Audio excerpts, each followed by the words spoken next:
Gujarat one વિકાસ નિગમમાં કથિત ભ્રષ્ટાચારમાં ન્યાયિક તપાસની માંગ સાથે કલેક્ટરને આવેદનપત્ર પાઠવવામાં આવ્યું છે।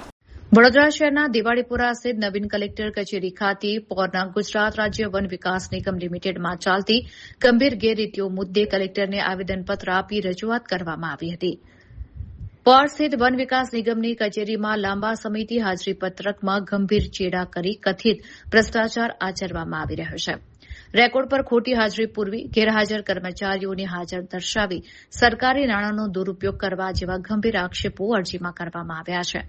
સૌથી ચોંકાવનારી બાબત એ છે કે આ અંગે અગાઉ મેનેજિંગ ડિરેક્ટર અને વડોદરા કચેરીના ઉચ્ચ અધિકારીઓને વારંવાર લેખિત રજૂઆતો કરવા છતાં આજ દિન સુધી કોઈ જ કાર્યવાહી કરવામાં આવી નથી।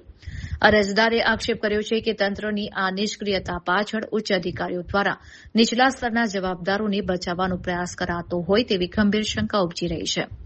વારંવારની રજૂઆતો છતાં તપાસ ન થતાં આખરે અરજદારે કલેક્ટર કચેરીના દ્વાર ખખડાવી આ સમગ્ર કૌભાંડની કોઈ સ્વતંત્ર અને નિષ્પક્ષ એજન્સી દ્વારા તપાસ કરાવી દોષિતો સામે કડક પગલાં ભરવાની માંગ કરી છે। હકની વાત ટીમથી વિકી શ્રીમાળી અને મારી પાસે જે છે પરમાર રમેશભાઈ પોર ખાતે જે ગુજરાત વન વિભાગ નિગમમાં જોબ કરતા હતા અને એમને 2005થી લઈને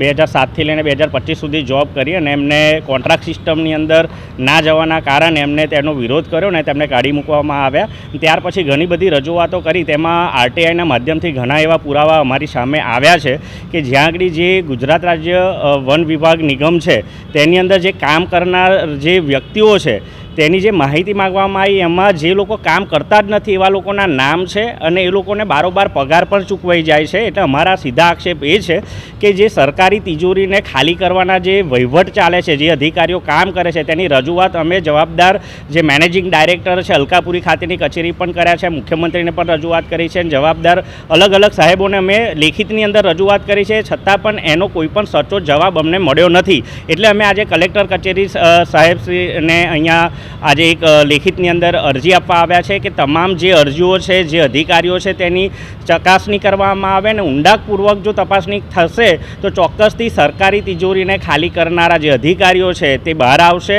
અને અમને આશા છે કે ભાઈ ન્યાયતંત્રનું કામ કરશે, પણ જે અધિકારીઓ જ ઉચ્ચ અધિકારીઓ જે નાના અધિકારીઓને બચાવવાની કામગીરી કરતા હોય એમને લાગે છે કેમ કે જો કોઈ અરજીનું જવાબ નથી મળ્યો એને અમારે સમજવું શું। માટે અમારા સીધા આક્ષેપ છે કે અમારે સચોટ કામગીરી કરીને જો તપાસ કરવામાં આવે તો સરકારી તિજોરી જે ખાલી કરનાર વ્યક્તિઓ છે, જે અધિકારીઓ છે તેમને ભાન આવે ને એમને કડકમાં કડક સજા થાય એવી અમારી માંગણી છે।